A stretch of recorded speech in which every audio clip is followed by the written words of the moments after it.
Welcome to Highway Diary. I'm your host, Eric Hollerbach. With me, Kerry Cassidy. My guest, Kerry Cassidy, who through Project Camelot helped launch the career of many people, including David Wilcock in the early 2000s. Kerry is an author. She has written Space War, Total Recall, Book 1 and 2, The Rebel Genes, Secret Space, and the Future of Humanity. Welcome, Kerry Cassidy. Thank you. I've done a lot of research on David Wilcock, your friend's passing, and my condolences to you because I know you guys were good friends. My view on this, after all my research, my take is quite ordinary, but I have a lot of clips of people, different opinions, so that's what we're going to go through. But my clip is my take is ordinary. See, there's these podcasters that also lived in Colorado called Hidden in Plain Sight, and they were 24 hours bullying David Wilcock. They even took responsibility for his divorce. I don't like people like that. You know, I was a comedian. Well, I'm still a comedian off and on, but when I was hardcore 6 days a week, I noticed that sometimes I would get off stage and the next comic would only talk about my set. And there are some people out there that can't create the setup of the joke. They have to punchline by shitting on other people. Like, there is no flame without the log. And David Wilcock was constantly an engine that produced all this content, and he was vulnerable in putting it out there. And, you know, I noticed through comedy that some people produce the concepts and then some people steal just to shit on. So that's kind of my take. I think he was a very sensitive person. I think he was bullied by these local people. I think David also really sought adulation. He wanted to be recognized for his contributions to society. What is your initial take before I go through some clips of some other people's opinion? What do you think happened to Mr. Wilcock? Well, I've done several shows, and with Michael Jaco, we went through I have a point by point showing you the anomalies that make no sense. And one of the primary ones actually is the parents who came in on the second day and said there was no foul play when they are in the East Coast. They didn't fly in to see the body, and that's normally what parents would do, in my opinion. And they also, I think, were bullied into coming up with some statement that no one could have known at that point, other than the foul play of, you know, what the police claim they saw, which is a man who shot himself in the head. So that's kind of foul. But to say there's no foul play is, you know, so early on, to me, smacks of intimidation.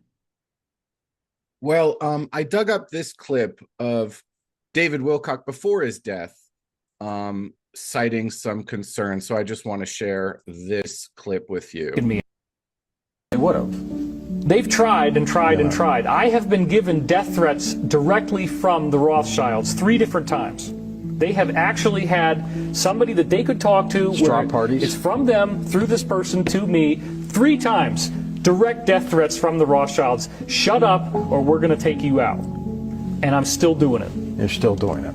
Because what they really try to do is they try to lure you in with a honey trap that gets you to authorize your own death. That's how it works. But you need to be careful, and let me tell you why. We are being plagued with naturopathic doctors being murdered. That's happening all around the country, all around the planet these days. We have had biochemists killed. Stephen Quayle and I have talked about that for years. They're getting to these people who are those that would be able to fight back with their knowledge of alternative medicine and things like that. And we've been having these things happen, David, since the beginning of time. Strange deaths occurring around some people who wanted to go public about some things in the presidential campaigns. Sure. They've died. A person who they claim committed suicide Obviously, they said got killed on his left side, but he's right-handed. So, I mean, who does that? And nobody took his wallet or his keys or anything? Nothing. Just leave him there. And they claimed it was a robbery. They robbed him of nothing. So, in your case, you need to be careful. It's not going to stop me. You know, you can't. I'm going to quote Abraham Lincoln. I I think I did this on your show before, but it's worth saying it again. I'd rather die once at the hand of an assassin than die every day in fear of assassination. Well, that's quite an interesting clip in the context that we see ourselves in. What's your takeaway from that clip there? Well, my takeaway is that I've gotten plenty of death threats and we've had wheels fall off our car at the top of, the Swiss Alps, various other kinds of threats told unequivocally by one of my whistleblowers they were out to kill me. So I believe that in the end, I'm protected. I'm sure that David was protected in similar ways. And I've said on other shows, and I've written a lot about this story already. So I do want to encourage people to go to my Substack to get more information. But basically, if I was threatened and I thought something was imminent, I would get in touch with the White Hats. So David and I both know the same. We had some similar witnesses. I shared my witnesses with him in the early days. And we even did a TV show together. We interviewed Pete Peterson together. That was my witness to begin with. In other words, I've been involved with David on and off through the years. I broke off with him around the Corey Goode time because Corey Goode threatened my channel with YouTube because we mentioned his name in a flattering way in one video. So I had to take the video down, remove his name, and put it back up. That's what happened. It went on for exactly, as long as it takes to put down a video and then put it back up. But he did write to YouTube and try to get my with all these Microsoft credentials. So they took him seriously. And then, asked me that I had to remove his name from my video. It was just one time in the video. It was nothing. And he was already out there on forums using his real name, the Avalon Forum that's managed by my ex-partner, Bill Ryan, and so on and so forth. So it's a much deeper story than with that whole thing. In fact, this whole thing is deeper than but I appreciate that you want to delve in from your own perspective, and that's fine. You're just going over information that I've been threatened. Okay. This is not a surprise to me. My whistleblowers have been threatened. My whistleblowers have been killed, in my view. So I don't think there's anything unusual in the clip you just played me. So what? What's the big deal? So he was threatened. Yes, that went on for sure. In fact, the first time they got a big threat was many years ago, and he came on my show and he started crying over the threat that he happened. That was when he was a little bit newer, to the sector, and it scared him, I guess, a lot. And so he's an emotional guy. He's a very upfront guy. He's not trying to pretend he's somebody else. He's, David was fully David, and that's what happened. So what can I say? That's what I am aware of that interview, and I listened to that, and he's emotional and sensitive. I don't think I said anything wrong in that. Ben Fulford from Week to Week, he said one thing and then he said another. So I just want to show you what Ben Fulford said on his channel.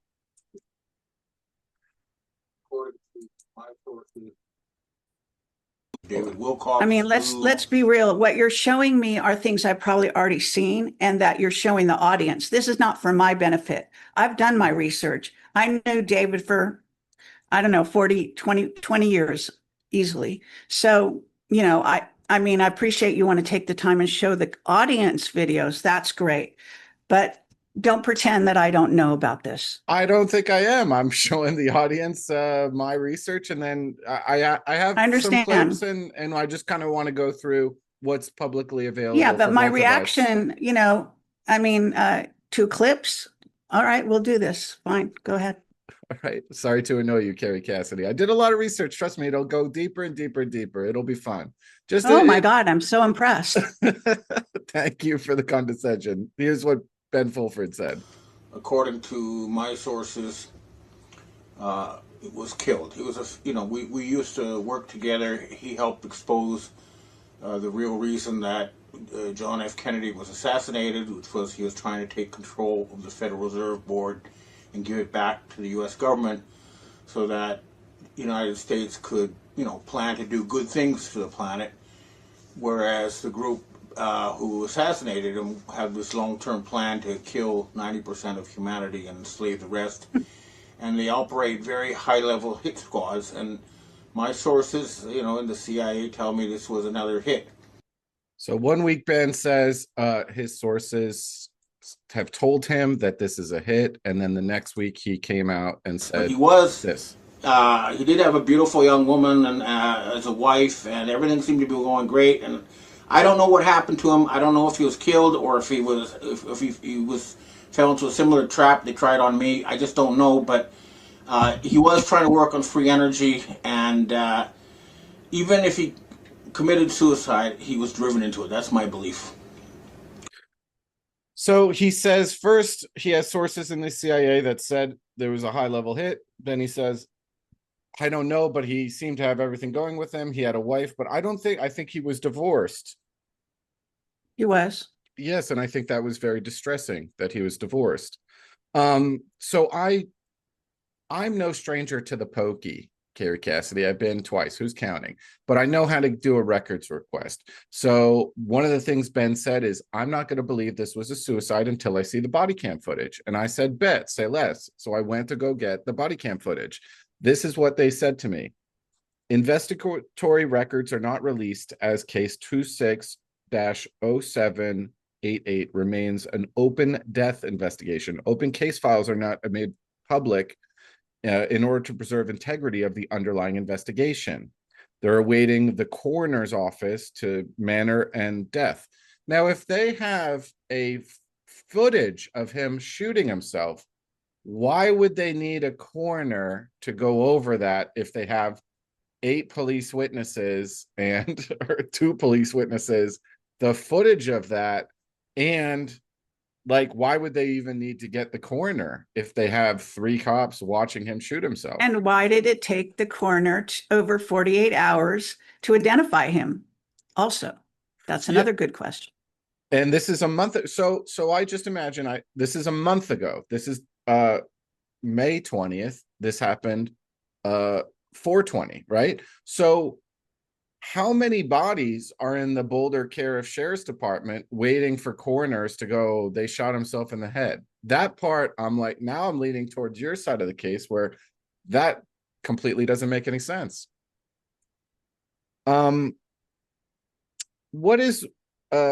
Was there any known enemies? Was there infighting other than Dark Cats? Did he have known enemies other than his estranged ex-wife? Was she an active enemy in his life? Do you know? I think you started the show by talking about a group that were sort of enemies. There's also, I don't know this part of his life, but I do know that he talked about being threatened a lot, in the years surrounding what was going on with him at that time. So, I know that he was threatened in the past. I know that I was threatened in the past. So, this is not surprising. And yes, some people, some people are crazy and they act on their own. Other people are MK Ultra and they're what we call sleeping assassins, and they're set up to do certain things. If not kill somebody, then harass somebody. I have had I had a guy who showed up at what he thought was my apartment with a camera, yelling my name as if I still lived there, which thank God I didn't. because he wanted to out me over the Mark Richards story. And he also, went on stage and started yelling, and they had to throw him out of the conference on this story. So, look, you can't surprise me with this shit. And all I can tell you is that, yes, we're threatened. Sometimes it's worse than others. Okay. So, one of the things that we were texting about is Wano and aka JFK Jr., aka Wayne Willett. He said this about actually, there are two ones. So get it straight. It's on my website. There's two pictures. You can see the two men are not the same, and they both call themselves 107. Okay, one is Wayne Willett, and the other one is actually JFK Jr. But if you don't want to believe that, just believe he's another guy. But there are actually two people. So, and maybe even more. Wano, played by two characters, met David Wilcock a long time ago, and I have that clip, and I think that's, hopefully you'll find this one interesting. Oh dear, I've already heard it. I know you've heard it, but I wanted you to comment on it. And here it is. Please be nice to me, Kerry Cassidy. I'm trying to be, just to the point. I'm not trying to be mean. I'm just trying to clarify. Real quick before we get to this, because I don't want to entangle David's situation into the other scientists. The reality is David was a friend since shortly after he got out of high school. Wow. And so I knew David for a very long time. And I'll just be frank, I had tried to tone it down with them several times, and we were good friends. I spent time with him a number of times, and there were some things there that I just felt were not helping on certain subject matter and wasn't accurate or correct. And he had tried to intone once or twice that maybe I was in agreement with him. And I said, no, David, not a chance, not on some of these certain things. And even talking with a couple of other close friends of David over the last couple of days, it was interesting. Both of them said the exact same thing. If you look back on it, you saw this coming. And the short version is that David, for whatever reason, when some police arrived at his place in Boulder, he had a gun on him. He pulled it out and shot himself in the head. That is so sad. This is somebody that I enjoyed his company, didn't agree with on everything, but I'm not the internet police and give room for people to hear what's said, and then people have to weigh out and make their own decisions. Yep. I see some of the internet chatter trying to tie him because he talked about things going to space and aliens and what's coming with disclosure and all sorts of things. And the reality is that there was nothing there that David had that was the reason for taking him out. And he did it by his own hand. It's very sad. But if you convolute it into these other situations, I think you dilute what these other situations truly are. Yeah. And there is very real, bizarre drama.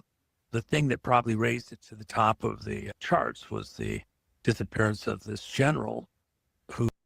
Okay, so Wano, played by two characters, claim that he shot himself in the head. There's nothing to see here. But he also mentioned, I knew him since he was 18. That would be 1991 when JFK Jr., Wayne Willett's character, met David. And it would seem to me if they met him in 1991, they were grooming him to be the mouthpiece of the White Hat Alliance, seeing if they could get young people onto their program of what eventually became QAnon to fight. No, that is a supposition that is wild and has no basis in reality as far as I'm concerned. So Wano said that he met him when he was 18, just coming out of high school. Well, back in those days, if it's the real 107, JFK Jr., he grew up in New York City, and I guess he was born in what they call Massachusetts, I think it is. And David is also from that part of the East Coast. I'm not sure where David was born. It might be Connecticut. It might be Massachusetts. I think it's upstate New York, Kerry. Upstate. Okay. So, they're not that far distant where they wouldn't maybe have had some kind of reason to interact. Although back in those days, if I remember correctly, and I don't have a chronology of David's life, and that's before I was involved. So there's at the Virginia Beach, where the Edgar Cayce Foundation is. That is where David got involved, I guess you might say, first and foremost, in a more upfront fashion, in sort of this alternative, psychic, whatever you want to call it. So that's what Edgar Cayce was all about. And David felt some kind of affinity and thought he might be him in a prior life. So that's where David's head was at back then. He was not, or there was no MAGA back then. The White Hats actually stayed secret until 2017. And I was involved with the White Hats in 2010. So when you're trying to grab something from the future and say David was being groomed for it, maybe not. I think it's a real reach. I wouldn't, go necessarily down that road and think you've got anything. Well, you don't think that JFK, let's say JFK Jr., I mean, he was alive publicly in 1991. You don't think he could have been, and his father and uncle were murdered. You don't think he was looking for people to be trustworthy insiders to perhaps help him with this movement to retake the government? If that's what the White Hats are? Not exactly what was going on. Now, he was working with the Secret Service, John, and they did fake his death, and they did know Hillary was going to kill him. In fact, I think she even said so in their lunch meeting in New York City. But all of this was happening completely separate. And as I'm saying, if you look into David's chronology, I think you're going to find that most of the time he spent was affiliated with, her name is Carla, and the group that were associated with Edgar Cayce and that whole story in Virginia Beach. David, he moved around when he was younger. And again, you'd have to get a whole chronology. I'm not going to follow that out. You don't have to ask me, though. Go ahead and ask 107 if you want to go there. Well, I just thought it was interesting that he knew him all the way back in 1991 before 107. Well, it is interesting. I mean, there may be other reasons why he knew him back in the day. I don't remember when John got actually married, but he certainly was spending a great deal of his time in New York City at that point. Yeah, I mean, John was a pretty high-profile character. To be hanging out with random high school kids in any capacity seems bizarre to me, unless maybe he was lying. Who knows? Plus, there's two wands, and maybe they got it mixed up. They're not perfect, and I've met both of them. And Wayne Willett has blue eyes, and he was, I believe, in the FBI, and that's how he met John. And they both got involved in this whole taking down of Russia and the ruble, and they probably got to know each other back then, and maybe some people used to get them mixed up or something. I don't know. I think there was some kind of backstory to how they got to the place where they both wore the same disguise and they were like a tag team. And I have, proof of this, and I have lots of colleagues that know exactly what I'm talking about. Nobody else except me comes forward, but that doesn't bother me. I mean, they are all hiding. That's fine. But I have had so many verifications, aside from John himself, talking to him at length, arguing with him about certain things, so-and-so, seeing him in person several times, and so on. But that's a completely different subject. So all I can do is, I can't tell you the association that John or the other Wayne, whether it was Wayne Willett or John, who actually knew David back in those days. I can't. But it's a mixed milieu it's a mixed milieu of the QAnon people and the secret space program, because high-level government agents kind of, wouldn't they want a leader of the secret space program away from the Project Paperclip characters? Wouldn't they want an American leader of their secret space program? And wouldn't they maybe reach out to John, who then has some pull? This might be conjecture. There is something of the White Hat Alliance before it became QAnon. And what is that exactly? What is the shape right. what is the shape of Like I that? said, well, my exposure began in 2010, I believe, maybe even a year earlier than that. And I was dealing with Paladin, who's the White Hat who set up the website called the White Hat Reports. He was a forensic financial, or is a forensic financial investigator. He's kind of gone to ground. He's not in the public eye right now. I do occasionally, talk to him on and off. And so that was in 2010. It's a lot closer in time than back in 1991.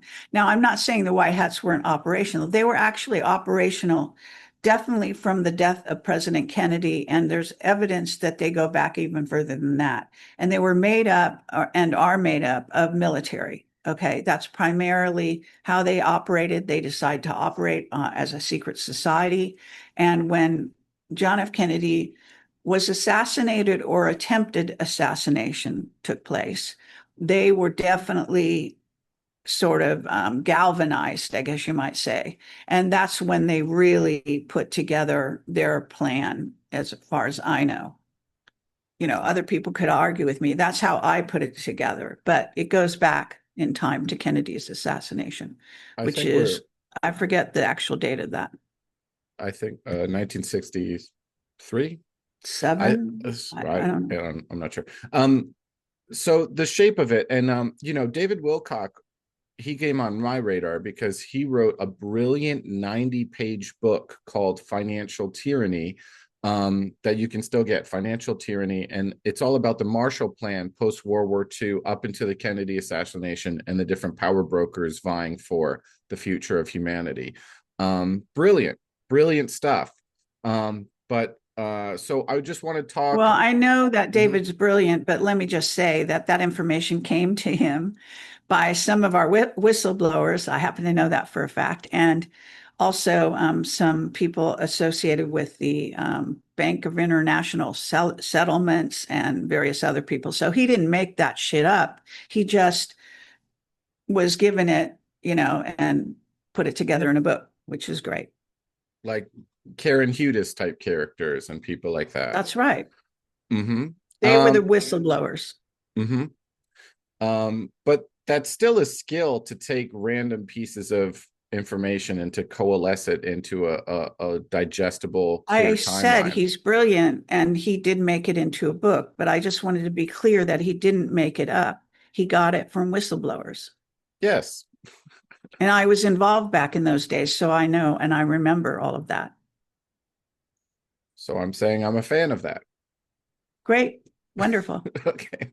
Be nice to me, Kerry Cassidy. We're on the I'm same being page Nice. here. What can I do? I'm agreeing with you. I'm just clarifying. Okay. I just think it's important, since I have the history and you're a person who wants to know the history, that you had me on your show for a purpose, I assume, so you want my feedback. So I'm giving it to you. There's nothing about niceness or not niceness. It's just the information that I have.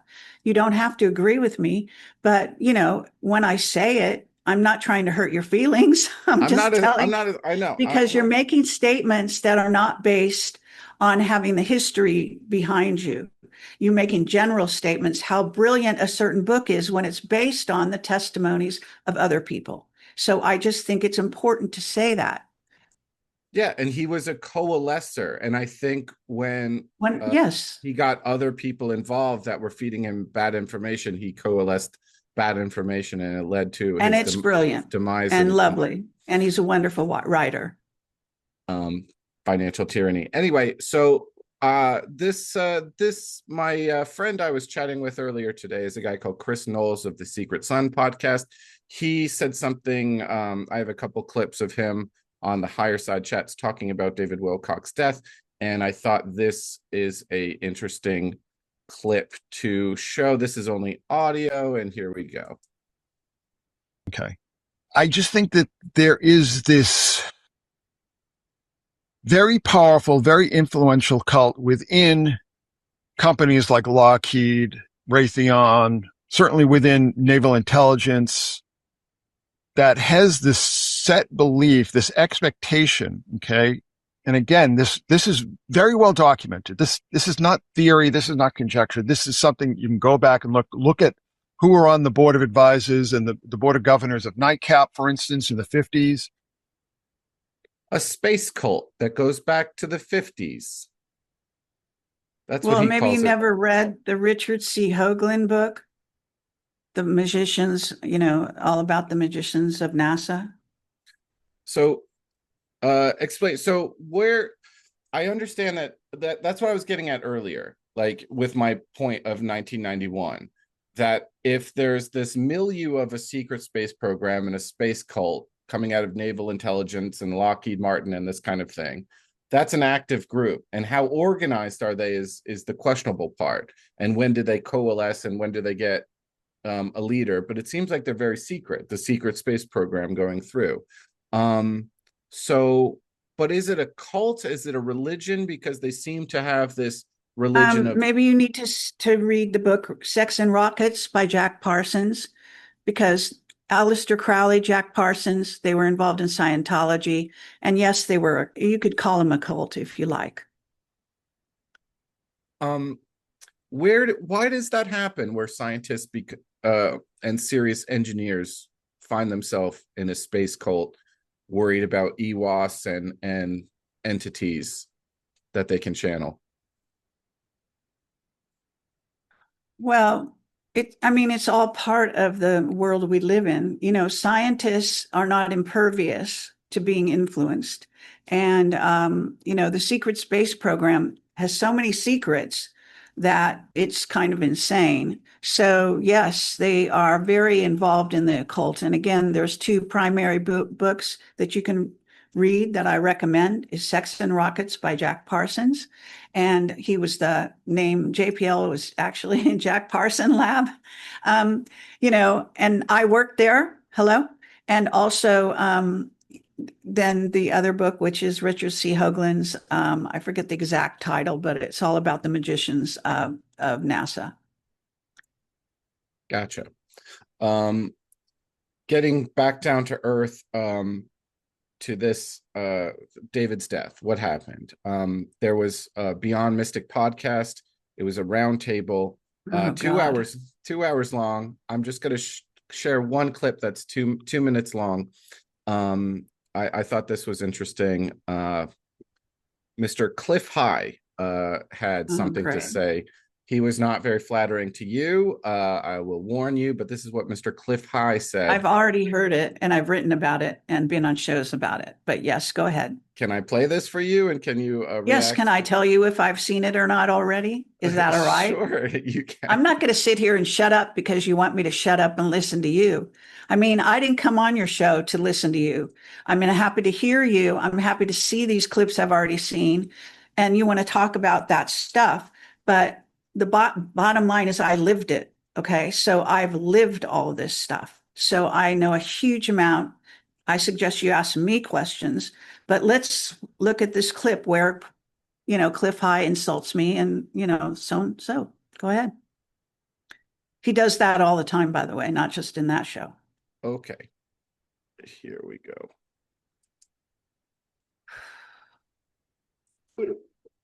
With Corey, and he knew I'd been fighting with Corey, and he also knew that I kicked Corey's ass in the lawsuit, right, and his attorney. So anyway, I contacted David last year on June 5th, day before I moved here, and he took my phone call. Okay, but he was not receptive. All right, his mind was in a terrible state even then, and his authority for everything, even then, even after all the abuse he had suffered, his authority for everything was Corey Good. So I offered him a plan to save himself, save his reputation, and get him out of the situation he was spiraling into. He didn't listen to all of it. As soon as I got the first couple sentences out about how I was thinking he should do it, he realized Corey Good could not do this, and it was going to be a no go. He couldn't basically get out from underneath Corey Good, right? Now we come to the unfortunate end of this situation when David's mind lost its grip on reality and he committed suicide. And now my reason for speaking on this is, I'm not eulogizing him or anything. Some of the things I will say about him are likely going to be somewhat harsh. They're just a realistic appraisal, but it needs to be said. The reason it does is because we have the LARPers. We have Corey Good trying to make things out of his death that are not factual and to promote his grift again.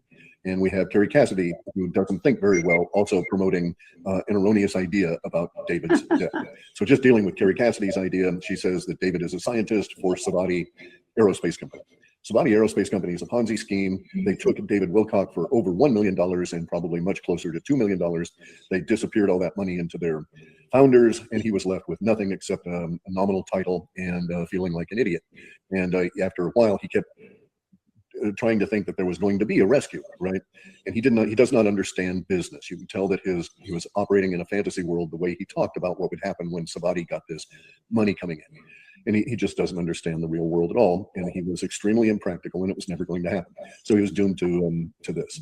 So to address Kerry Cassidy, David Wilcock is not a scientist. He's not a critical thinker. He's never done science. He's a good presenter. Okay.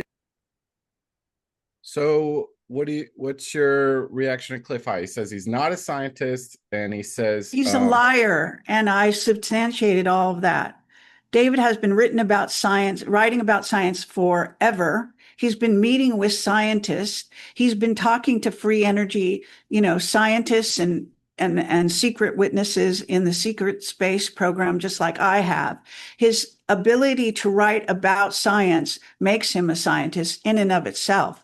But yes, he was now putting his money where his mouth was, and he invested, if I understand it correctly, something like $1 million in Savati, however you say that name.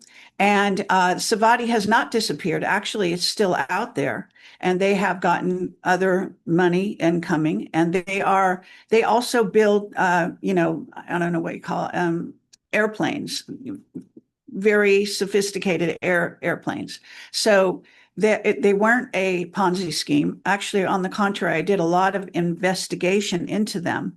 Now, the CEO was interviewed by David, and you can watch that interview so you can see the rapport. He obviously got very involved they had a compatibility between them and an interest in outing free energy. And whenever you do that, and I've watched this over the years because I've been in the same worlds, you get attacked. And that's inevitable. The deep state will attack you. The secret space program, loonies, the dark side of it, will attack you.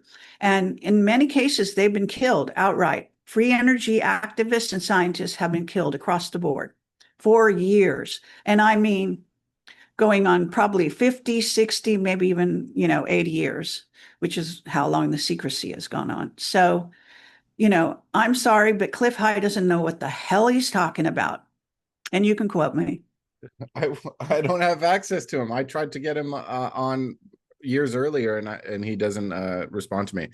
And by the way, he put David down for years before he tried to supposedly offer him help. Do you seriously think that if Cliff I tried to help me, I would take it?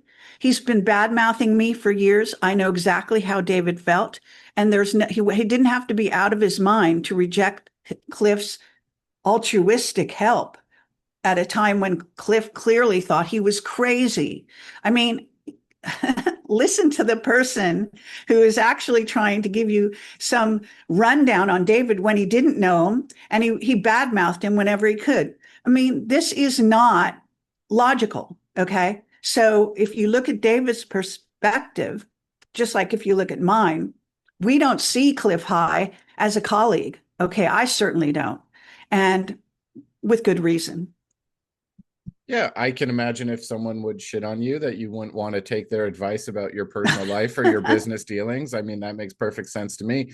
What I'm worried about is after a divorce, and then he invests $1 million in Savati Energy, and they're not like paying dividends like Apple or Google stock would. Was he cutting his finances a little too close to the bone when he started dealing with these I think people. he And really fell in love with the whole concept, and he probably did go overboard in giving them too much money. But, so shoot us. I mean, you made a bad investment, or maybe it was a great investment. Maybe it would pay off in the future. Again, free energy is a calculated risk, or maybe an uncalculated risk. So anytime you get involved with that, I have whistleblowers who've been killed over it. Brian O'Leary is a NASA, he was an astronaut. He was a candidate that was supposed to go to Mars. They erased his records at Caltech. He'd been teaching there for years. He had to leave the United States because they put a hit out on him. He moved to Vilcabamba to hide out, and then they gave him a fast-acting cancer. He died within 1 year. He's on actually, I just re-released it. He's on our pilot episode for our Mars True TV series that was supposed to happen, which they shut down because my producer wouldn't do what they said, and they were the CIA, and they wanted to run it. So, I've been in this world for so long, and you want to tell me that it's surprising that, look, Cliff High, if you really want to know what I think about Cliff High, I think he's being paid by the deep state to badmouth me and a few other people. Okay. I don't think he knows what he's talking about half the time. And I think he's highly jealous of me. He's like losing his mind over being jealous over me. And he's been doing this for years. I think he's psychotic, frankly. But that's just my opinion. I don't think I can get sued for that. I can have an opinion. You're asking me, I'm telling you. He does tell some hero stories about working at Microsoft for Bill Gates, and that's why he enjoys his lifestyle. And then, he was all in on the 2012 stuff, and then didn't really post when the synchronicity happened. He didn't really post any, oh, I messed up, I was wrong about that kind of thing. With his website Half Past Human, he was making very bold predictions that didn't pan out, and then he wasn't like. He didn't say a sentence about, I kind of screwed the pooch on those predictions. Not a sentence. So, surprise, surprise. A little bit of narcissism there, but that doesn't mean a broken clock's not right twice a day. He did say that he would look. We were saying earlier about that Financial Tyranny book. Was brilliant, but it was coalesced by other researchers, including Karen Hudis and people of the like. Now, I kind of think I'm more on the side that he was a journalist and an author and a coalescer and a presenter of other people's material.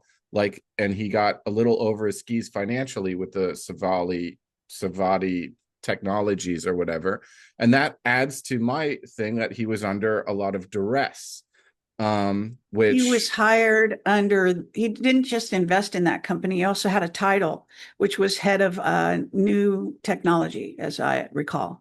He was a scientist. I don't care what you say. I know he was a scientist. So he was. So for what it's worth, if you want to agree with Cliff High, go right ahead. We don't really have to prolong it, do we? You said he's not. I say he is. What do you want to do? I'm just putting my case out there, but I have a tremendous amount of respect for you, Miss Kerry Cassidy. That's why you're on here, and you will know what I'm talking about firsthand. So, more on Corey Goode, if we could. I'd like to play a clip from Chris Knowles of the Secret. Okay, but let me say to start out with, I'm not going to give you a reaction to Corey Goode because he tried to sue me in the past, and I'm aware of that. He has this proclivity. Okay, well, this is Chris Knowles talking on the Higher Side chats. This is just freedom of speech in America. This is what he said. Whatever. And the whole Corey Goode thing is another thing. I know you want to get into that in a bit, but not surprising when you read the fact that he seemed to have this weird codependency with sociopathic personalities from a very early age, which I think came from his mother, to be quite frank. Did he was he a bit of a follower, David Wilcock, and latch on to, was he codependent towards narcissists, do you feel? No, but he was a very good researcher, and he would interview somebody, not just for the public, but behind the scenes. And one of the influences that I think was big on him was Pete Peterson. And I'm sure that he got a lot of material for his books in part from Pete.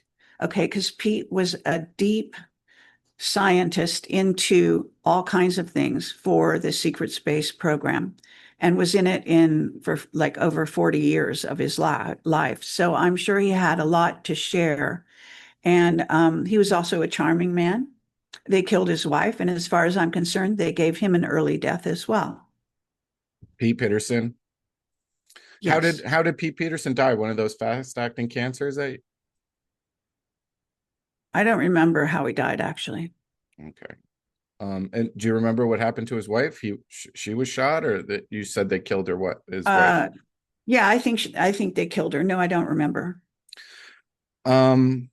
There's this guy called Don Elkins that David Wilcock had a lot of affinity for. He was a pilot who had an untimely death. So Chris Knowles it made a very interesting comparison to the death of David Wilcock to the death of a character called Don Elkins. And I just want to play Chris's research. Again, I've been in touch with him earlier today, so I just want to play this. And some have speculated that it was out of jealousy, this whole love triangle that had imposed itself on his life. He's talking about Don Elkins' life in his final days. And he had, towards the end of his life in 1984, had engaged in a 5-hour standoff with sheriff's deputies. And it ended with him shooting himself. And when you look at how David, according to the police reports, let's just say, I don't want to have to sit there and get involved in these debates. Yeah, I'm just telling you what the police reports say and so on. The way he had set this up sounds uncannily similar to Don Elkins's final day, the standoff with police. Now, I don't know if David lost his nerve or so on, but he was promoting the law of one up until his death. But the fact that David had, according to the police reports, apparently tried to recreate, the final exit of his hero, Don Elkins, is very strange and suspicious to me. Was he taken with Don Elkins in the law of one? Personally, no, I don't think he was his hero, to be honest. And I think that Don Elkins had psychological problems, and they had nothing to do with the kind of problems David had. I can say that if you get yourself shot in front of cops, that's very much William Cooper. That's what happened to William Cooper. And he's one of the most famous whistleblowers out there ever. So I don't think Elkins was very famous. He was involved with the Carla, Virginia Beach, Edgar Cayce group that were trying to download information from, Seth, I think, or whoever they called him. So I forget what they call him. But anyway, Raw. Does he go by the name Raw? Anyway, I read those books quite a long time ago. But yeah, the law of one I found actually does avoid telling you the truth about aliens. So I stopped getting into that. David loved it, however. They're just about channeling. Can you hear me? Everything okay? Yeah. Did you say something I didn't hear? No, it just said my Zoom said my internet's unstable. I just want to make sure we didn't lose connection. All right. So the law of one people, David was really into channeling for information. I think it's just there's a big divide in my head between science and technology and Francis Bacon and channeling and thinking that you're in communication with entities for information. I guess you don't know who Maria Orsich is, that brought in the technology to the Nazis by way of the Aldebaran group. I've seen that stuff was channeling. on that. That's channeling. Okay. So you do get, and actually I would say that Tesla would probably agree that he got information from the stars. He tried to build a phone to the stars and said the most important communication we can do is to communicate with the stars. If you want to call that channeling, go right ahead, but it's not always channeling. Ashiana Dean, whose books I highly recommend about the real history of humanity, called the Voyager books 1 and 2. They're on the front page of my website. She downloaded from what's called the Guardian Races, and it's a history of humanity that goes far beyond the Bible. So I wouldn't put down channeling quite yet. I think you're not maybe knowledgeable about the kind of information that does come through other beings in other places, in other planets, and so on and so forth, into the earth. I can speak to when I've been writing screenplays and doing stand-up comedy. When I have a girlfriend and a sexy muse, then I do feel like more inspired. I can say that. That's I mean, I'm kind of meat and potatoes kind of character, Kerry Cassidy. Yeah, well, you must know enough about Nazi history to know that that's where the information came from, Maria Orsich. There's a great deal of information about how the technology came through her and a group of women, okay? And if you're not familiar with that history, I suggest you become familiar with that history. So that's technology, that's pure evidence of technology being downloaded through channeling, call it what you will, to women who then communicated with Hitler and the whole thing, and got the Foo Fighters happening, and got all of the technology that came over with the NASA scientists and the building of UFOs, or reverse engineering, the honeyboo and all this kind of thing. It's all technology. So it's the most naive statement ever to say that you don't think there's a connection between channeling and technology when there's a huge history of it. I've also lied to women. I've said, hey, thank you. Maybe Werner von Braun was, designing a little spaceship, and then, he made love to some character, and then he goes, you don't know your Nazi history, obviously. Just say you don't know. So that's I don't fine. know. I don't know. I'm trying to have fun. Yeah, I understand. No, not everyone does, but it's out there. I don't know. I know that story. I've seen that story before.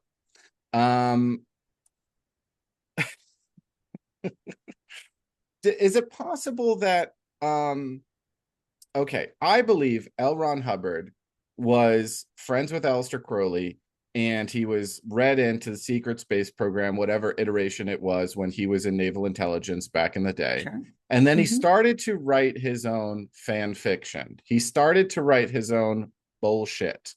And his goal was to kind of threaten the space cult and naval intelligence, which he dabbled in. And also he wanted to take in suckers and take their money. I think L. Ron Hubbard was a complete psychopath that wrote his own, bolstered his own. I've been to a Scientology museum before, and they have his diplomas, like just walls breaking over walls, just unloading all of his diplomas and his advanced degrees from he was the greatest mountaineer in the world, he was the greatest lover in the world, he was the greatest nuclear physicist in the world, he was the greatest this in the world. It's kind of fun to go to Scientology as a Actually observer. I can't stand Scientology, but I will say that L. Ron Hubbard was right about aliens and the invasion of aliens and having something to do with our being, genetically re-engineered. He's talking to some degree about the times of the Anunnaki.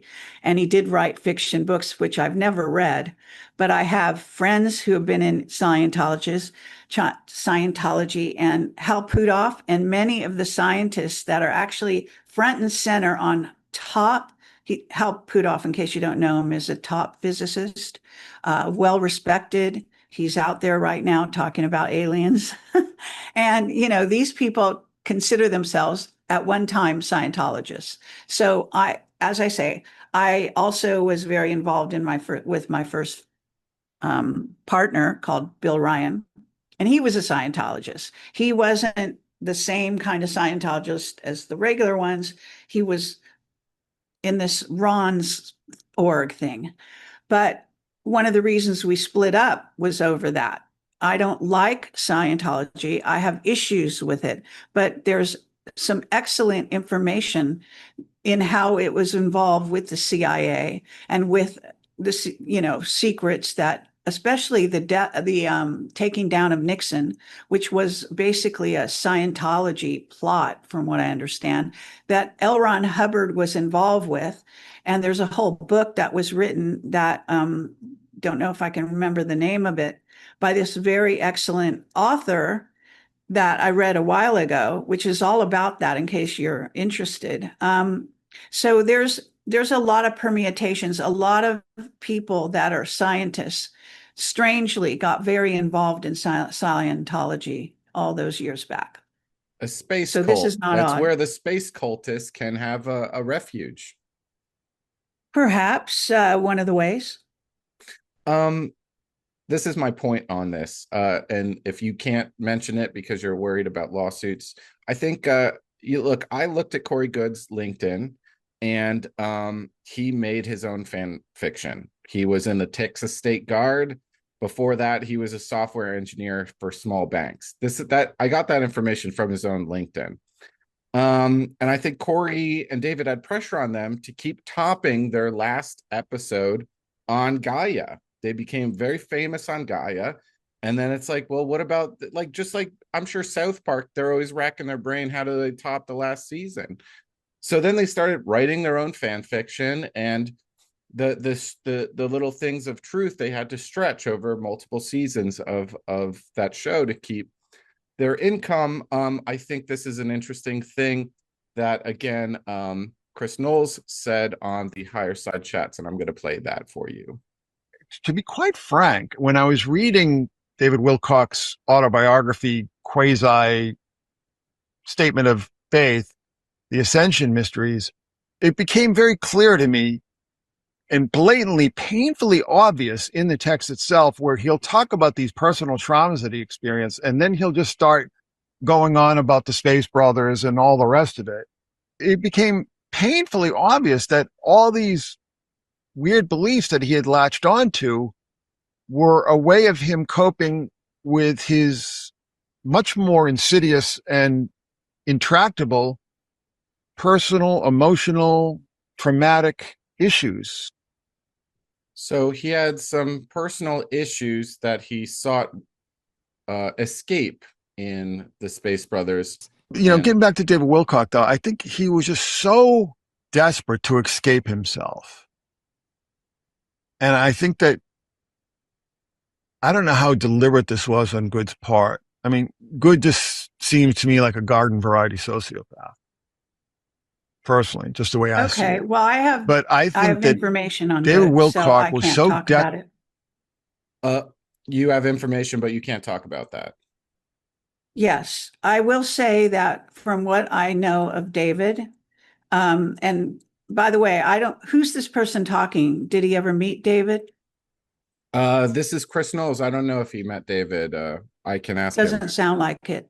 But at any rate, he sounds like a garden variety skeptic of the secret space program and everything I probably investigate. But nonetheless, the fact is that David and Corey's relationship was one of whistleblower to the journalist, reporter, documentarian who was taking all the information. And I believe that in a certain sense, there is a weird relationship that goes on, if you want to call it that, between people like me and David when we take testimony, and we do form a bond with those whistleblowers that we deal with. And oftentimes we fight the good fight on their behalf. So I believe in what I know of David, he would have been defending Corey and his information. And I think that he probably thought, based on his background and his evaluation, that Corey's information was good and true. Now, Corey had to go in a court and deny all of it. And I have reasons to believe that why he did that, and so on and so forth. But it's not, I don't want to go there. All I'm telling you is just some background in terms of their relationship. I believe David believed Corey's story and believed he was being unfairly, because he kind of became a laughing stock for a while when they talked about the blue avians and the whole thing. So I think that David became his defender. And that was part of the relationship going on there. And he's not the only person that David would have defended. I'm sure Pete Peterson and others, but those people didn't get exposed to becoming laughing stocks. Okay. So I have now decided that it's great possibility that a lot of Corey's information may be actually legit, because there's reasons to believe that it might be. But unfortunately, there are aspects to it that, just like the whole thing right now, everyone, I mean, in this milieu we're in right now, we're having this so-called disclosure. And what people have been laughing at for the last 80 years or more as being wildly crazy. And by the way, Cliff High was one of them, pretending to laugh at me when he was actually being paid to laugh at me and make me seem crazy. But every single thing that I'm talking about, and I put into 2 books now, is turning out to be true. And it's going to be substantiated more and more as we go through time. So laugh all you want at all of us, but it's going to be proven, and it's being proven right in front of your face right now. And it could be proven in other ways, because we are going to have a war with off-planet aliens. And the Iran war is just the first step. And the Iran war is all about stargates that are like doorways that let in alien beings. And what those aliens have is technology that can let the people who let them in and make friends with them rule the world, because you can rule the world if you have the biggest gun. So that's what's really going on. But, go ahead and laugh. Go ahead and brush it off. Go ahead and pretend you think this guy is some kind of authority on David when he doesn't know fuck all. And ignore me. Well, I'm on. I got you on. So you defend the blue avians, though? Like as a scientist, I'm not defending them, God forbid, but I happen to know some backstory on that regard. And I'm simply telling you that David wasn't crazy. If he was defending Corey and his story, there had to be some good evidence there, because David was a wonderful researcher. He was an excellent author. And the one thing he always wanted to do was have a legacy and, to have people respect him. And he adored science. It was like, in a certain sense, it was his first love. So he would look at things, unlike me. I am not a scientist. I wouldn't even want to be I don't even like scientists anymore. I've seen them lie and be mind controlled to the nth degree, to such a degree that I never dreamed, ever since the COVID thing.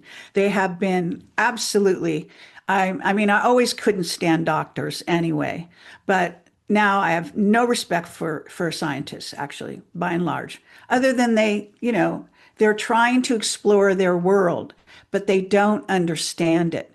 And they go out of their way to put each other down, put each other's science down, and to make fun of each other when they don't know fuck all. It's just amazing to me.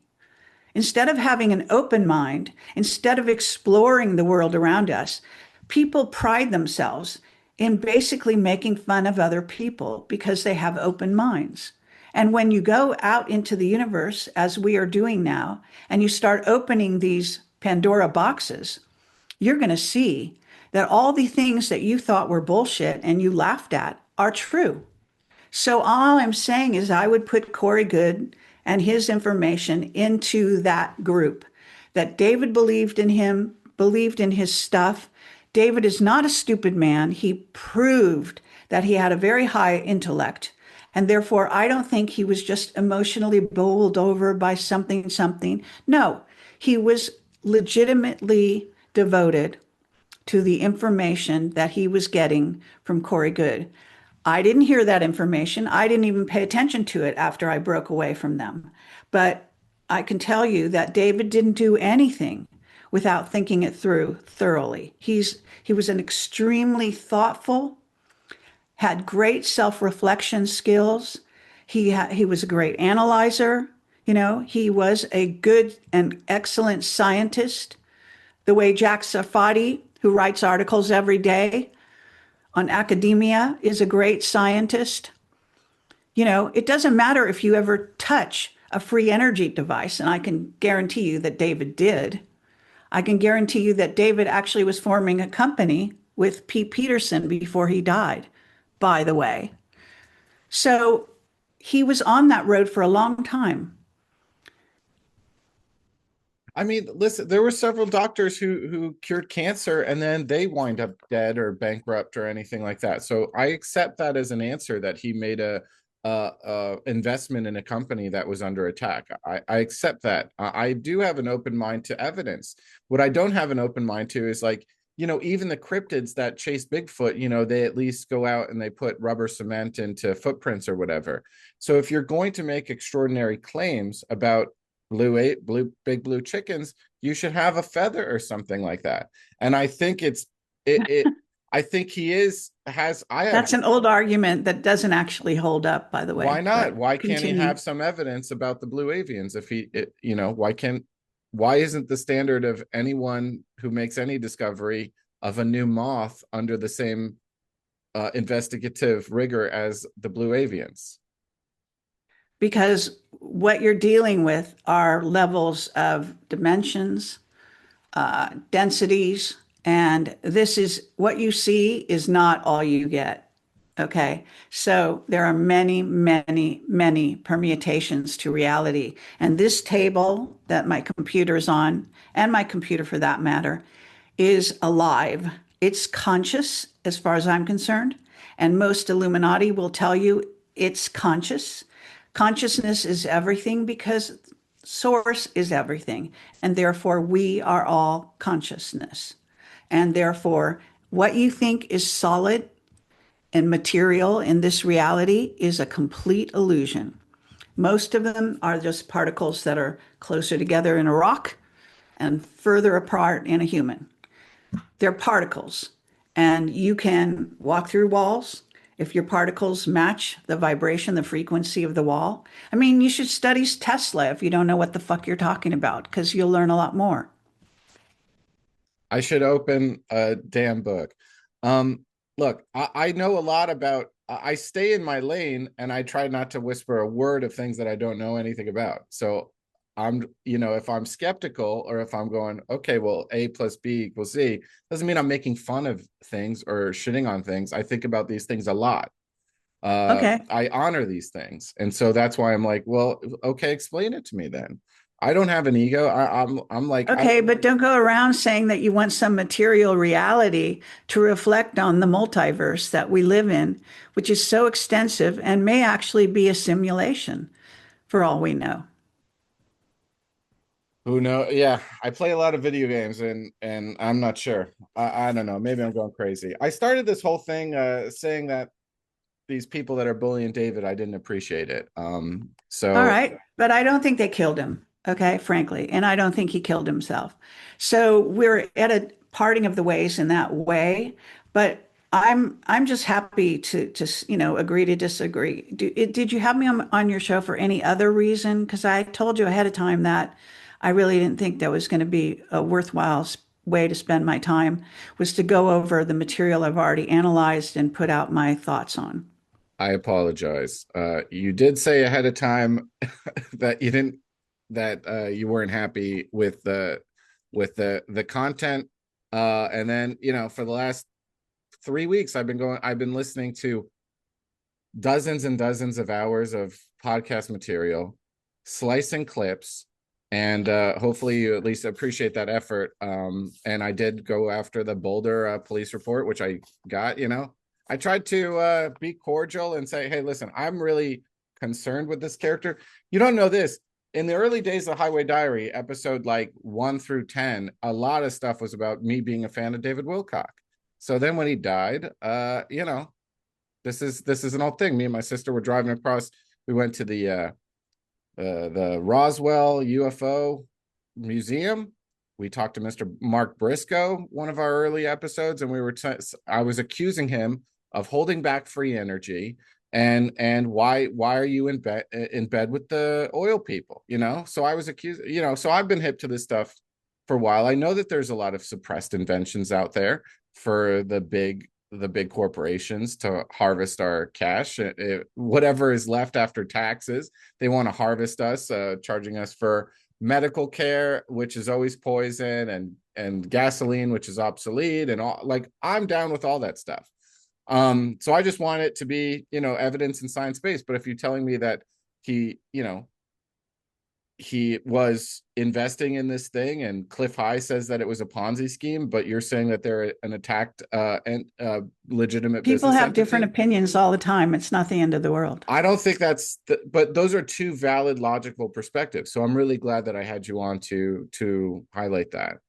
Have you dealt with that company that David had invested $1 million in, or No. you just listened to his interview that he did with the founder? And Yes, I did. Mm-hmm.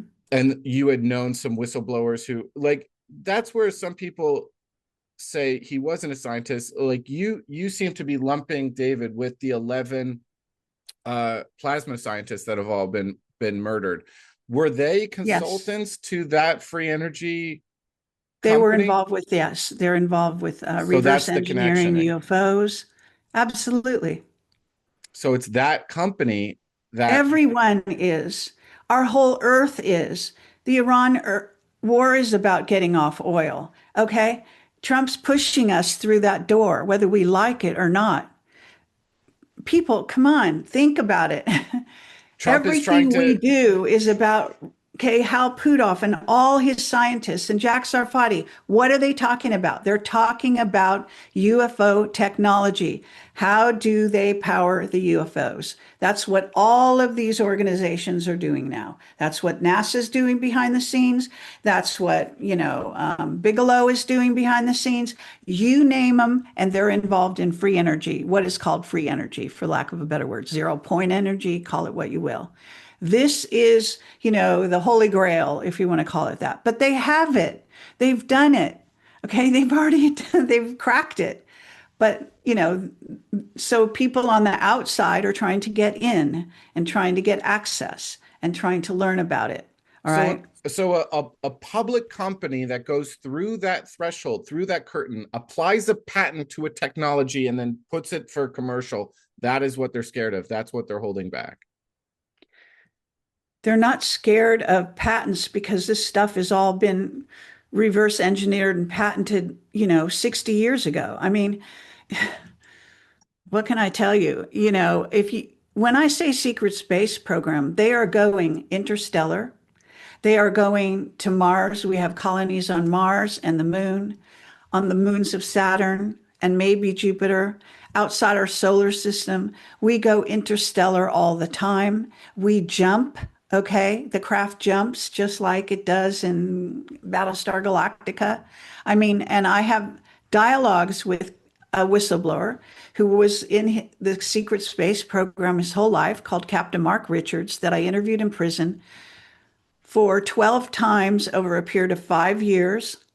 Actually, now they've disappeared him. I can't get in touch with him so far lately because of a statement he made about Three Eye Atlas.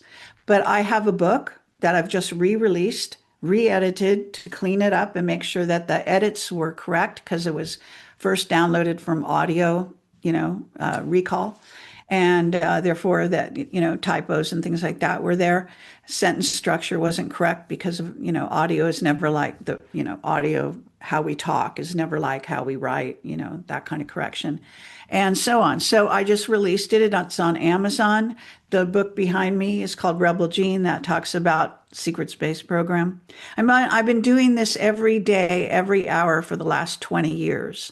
So all I can tell you is, yes, secret space, getting hold of alien technology. That's what Saddam Hussein wanted. That's why he was letting the aliens in through the Stargate in Iraq. I mean, all of this is in my testimony that I've talked about 1 million times at this point. I'll talk about it more if necessary, but I just want you and the audience to understand that this is what I have done with my life, okay, is investigate this story. And I can tell you that free energy, 0 point energy, and other technology that comes from alien races is what it's all about. Okay. And they are all about colonizing other planets, going outside our solar system. They don't think the sun is going to last, and so on. Erica Kirk and Epstein were involved in child trafficking and taking children off planet to go, populate our colonies. They looked for special children to do this with. Okay. So, I tell people these things and you can think I'm crazy, but in the end of the day, it's amazing how many things I've talked about that are being proven right again and again and again. So call me crazy. I have no problem with that. But I can tell you that if you don't know that reverse engineering alien tech is where it's at, and that's what everything that's going on our planet right now is all about. That's how we make leaps and bounds into the future. And the secret space program is running our surface Earth. They could give a shit what anybody votes for up here. They simply they'll tell Trump what to do. The aliens they work with will tell them what to do with the financial system, and we will see who will win. Okay. But this is what's happening. Trump has to make a deal with them to even exist. Do you think that Trump, in whatever capacity he has, is advocating for the release of, and there's a hostage negotiation right now, but to free humanity with 0 point energy technology? Are you on the bandwagon that Yes, Trump obviously.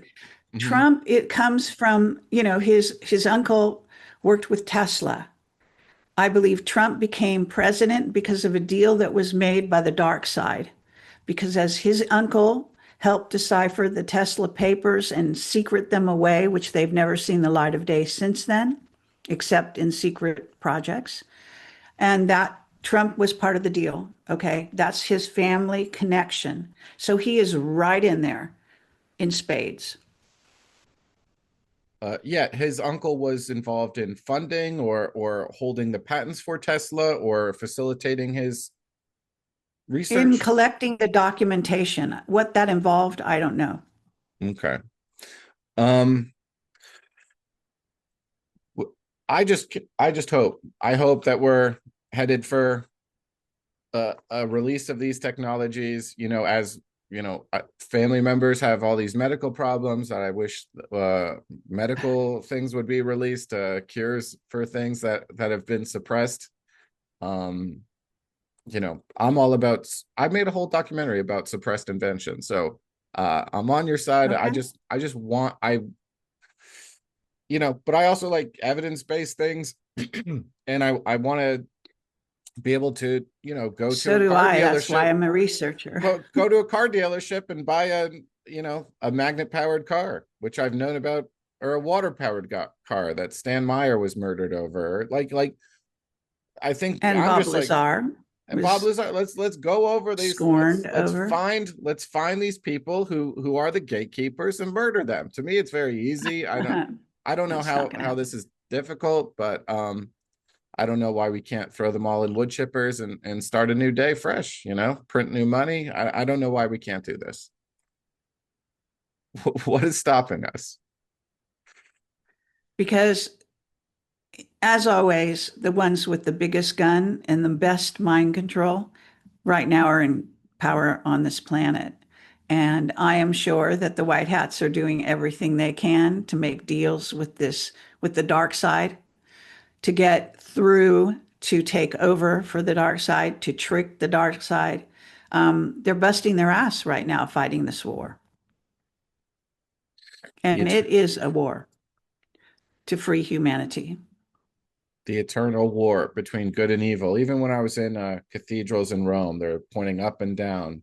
There's only one choice, heaven or hell. And there's just this internal struggle that humanity is always going for, because we have these entities over us, good and bad. Hopefully the good guys win. Anyway, Kerry Cassidy, her books are the Rebel Gene, Secret Space, and the Future of Humanity, and Space War, Total Recall, book 1 and 2. Thank you to my guest, Kerry Cassidy. I hope it was fun for you and not too contentious. All right. I hope it was for you as well. Thanks, Miss Kerry Cassidy.